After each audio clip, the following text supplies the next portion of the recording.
holy trinity. That is what we are talking about, the holy trinity of lenses.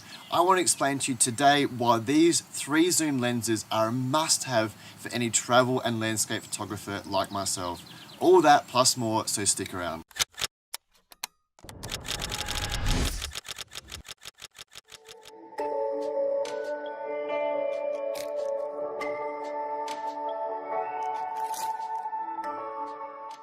G'day guys, that is right. Today we're talking all about Trinity lenses. Why these 3 lenses are a must-have for any travel and landscape photographer. On this channel, I do plenty of tips, tricks and reviews, saving you money in your photography, but most importantly, saving you time. But mainly, we love to get out in places like this and do some epic landscape photography. So if that interests you, please feel free to drop below and subscribe for future content.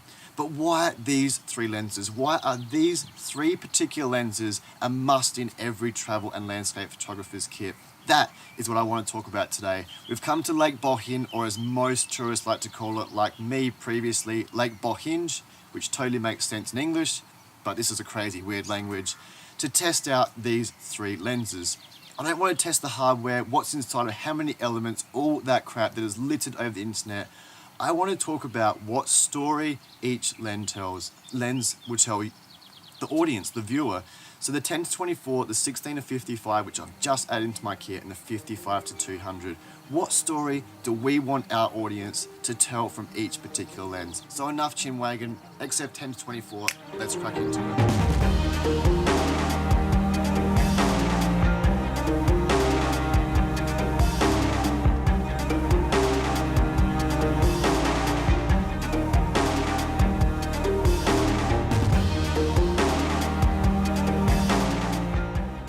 Alrighty guys, if you're sitting at home thinking, what the hell are Trinity lenses? Welcome to my life 7 years ago. So many people recommended me, Matthew, get the Trinity lenses, it's gonna save you all this time. But what the hell are Trinity lenses? Don't be embarrassed by that at all. Everyone has to learn somewhere. Trinity lenses is obviously 3 lenses that cover a huge focal range. So if we jump to full frame, obviously I've got APS-C from Fujifilm. It's 16-35, 24-70, and 70-200. 3 lenses covering 16-200mm. Trinity of lenses. Now inside those lenses you can get 2.8s, f4s, but I don't want to talk about that today at all because it's a little bit more complicated, and then you have to buy what suits your needs and what you want to take images of. But we've got the 10-24mm, which is 16-35mm. And basically with these 3 lenses, I want to compare them to books because everyone reads books, everyone understands how a book works. So you're a young tacker, you read picture books. You get to an adolescent at school, you have to read just normal books, educational books, whatever it is. Then when you're older, you try and tackle the Da Vinci Code. You really try and hit the nail on the head and get all this information out of a book that takes you away on this fairy tale image, whatever it is in your crazy, crazy mind. So this is a picture book, and I compare it to a picture book because a picture book, when you look at it, James is a worm. James likes to dig holes in the ground. James is having fun. They're aimed at children, they got plenty of information, nothing is left undiscovered. That's what a wide angle lens would do. So Lake Bohinj here, we can tell the whole complete story from this image.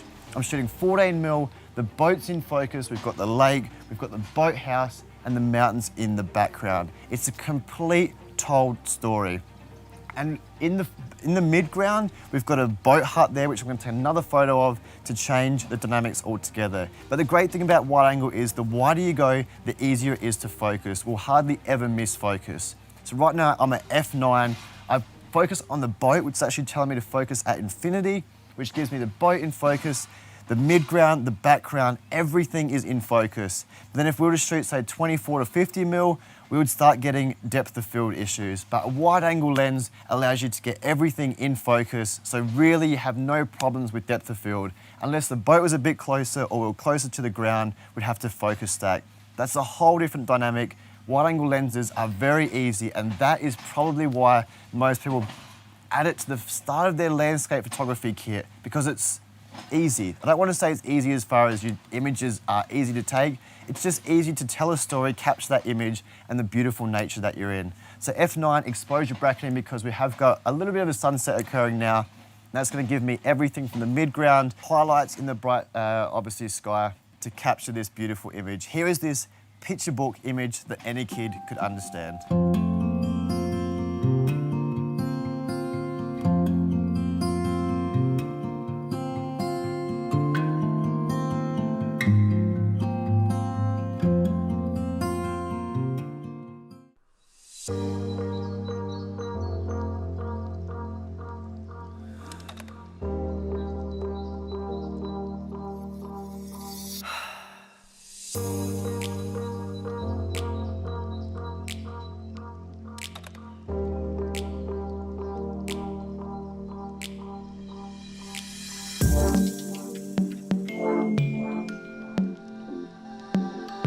Alrighty, lumberjackers, there is the image of the 16-35 equivalent in full frame. The picture book image, as I called it, tells the whole story, but now we're moving on to the 24-70, the most versatile zoom lens I personally believe there is.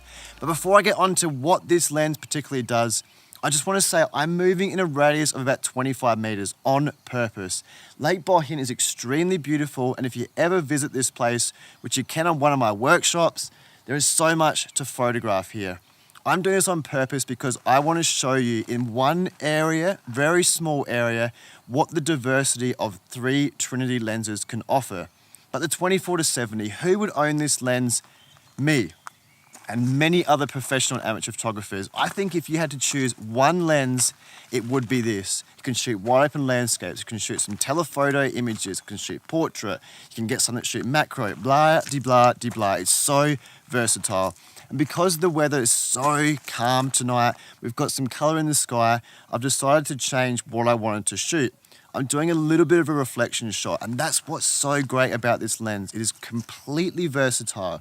I can shoot wide open and shoot an image similar to what I shot before, or I can pick out a subject. But I just want to tell half of the story in this one. So this is what this lens is basically getting towards. It tells half the story. We're now an amateur, and we're now an adolescent, and we're starting to read books, and we're going to tell some of the story, but not all of it. So we want the viewers to guess what else is out there, basically. So with this image, I'm shooting 3 bracket exposure again because I don't know how bright the highlights are showing. The histogram's reading out a little bit funny right now, but I'm singling out on these trees in between these 2 boats over here and capturing a beautiful reflection shot.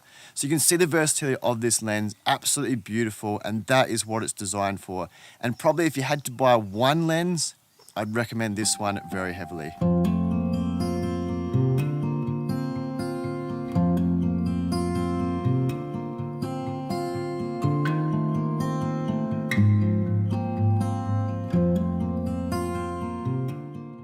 Whoopity frickin' doopity. This has to be the sickest lens in the Trinity lineup.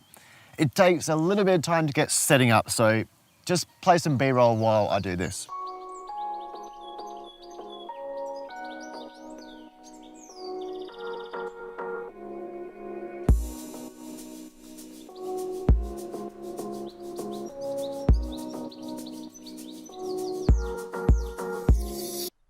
Sweet as knuckle busters. This image is down packed. So we went for the first image, the picture telling book. Any kid can get it. It gives the boat, the midground, the background, the whole picture of Lake Bohin is told. And we've got the versatile 24-70. We're getting into that adolescent age where we can read some easier books, some difficult books, depending on the focal range that you choose. It's partially told. We have to know some, we have to make the rest of the story up out of the image. But this little knuckle buster, it doesn't tell us anything. We're punching out numbers now, it's the Da Vinci Code. We have to get this image and work out with our imagination of what is around us, what comes next, what's to the left, what's on top, what is around. This image that I'm about to show you shows no mountains, just a lake. We could be in the lake in the middle of Switzerland, or we could be in Canada, or we could be in New Zealand. We could be anywhere. But the reason I love this lens so much is because only photographers can take this type of image. You get on things like social media, Instagram, all that crap. iPhones now are ridiculously good. This image now can only be captured by photographers. And that is why I love this lens so much and why I've hammered this lens to death. But let me explain to you how it works. If I was to take this same image at 50mm and then crop it in post-production, there's two problems with that. We're losing megapixels. Obviously, if we want to print the image, all that sort of jargon, we're going to lose image quality. And secondly, it's digital cropping. This is all optical cropping. So once we telephoto this out to get the composition that we found with a 50mm image, we're getting it with the whole 26 megapixel out of the Fujifilm. So when we print it, the color rendition, the contrast, everything is Mickey bloody Mouse, which is what we want out of all our images. So what I recommend to do, if you haven't shot telephoto before, you have to go through your portfolio and crop images, exactly like I just showed you. Find an image and crop it, whether it's 10mm, whether it's 20mm, whether it's 70mm, crop that image and think, what can you not improve on? What can you change the dynamics of this composition? And that is what this lens does. And that is why I love it so much. It doesn't add anything, it just changes the dynamics of a composition. Now, it's getting extremely late. I have to get going because I've got a 40-minute drive home. But here is this image with one of the most beautiful lenses in my bag. It gets whipped out so much and it gets photographed with so much because I love this part of storytelling in my photography. F9 once again, ISO 160 and about 5 seconds of shutter speed because I said it's getting extremely low. Guys, enjoy this beautiful image here at Lake Bohinj, not New Zealand, not Canada, the beautiful Lake Bohinj in Slovenia.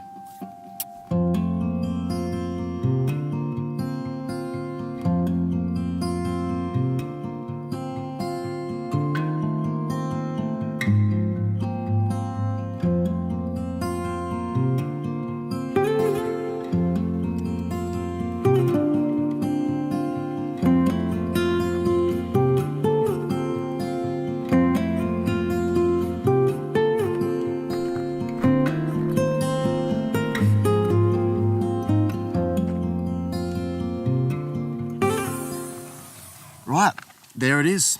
We just solved the Da Vinci Code. It's a boathouse. It's beautiful trees in Slovenia. No, that's actually me just describing bliss. That's just bliss.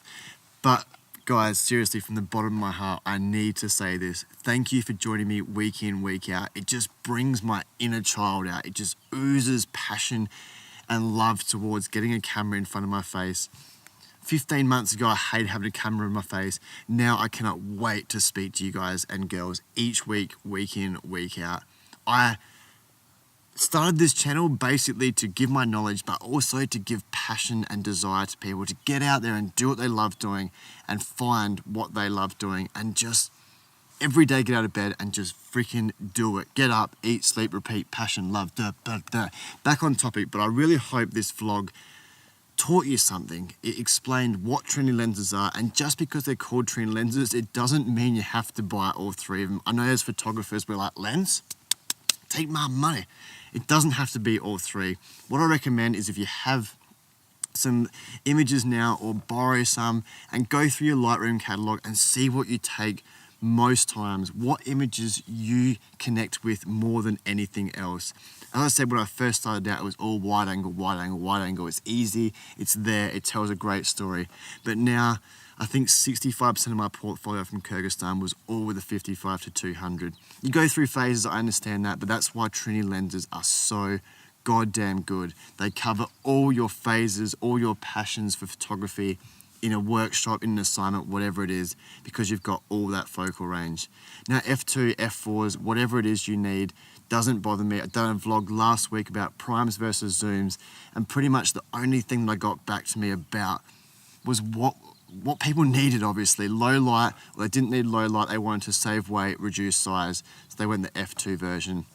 That's pretty much all it is with the f2.8s and f4s in the Trinity lenses. If you need low light, if you need like wedding photographers, 2.8 is the way to go. If you're just into landscapes, f4 is the way to go.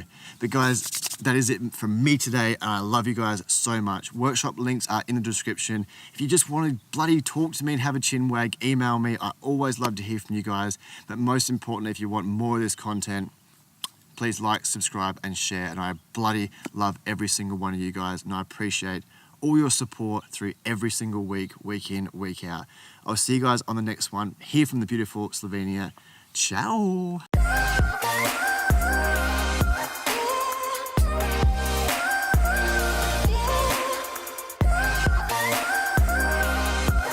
Oh, the Trinity of lenses.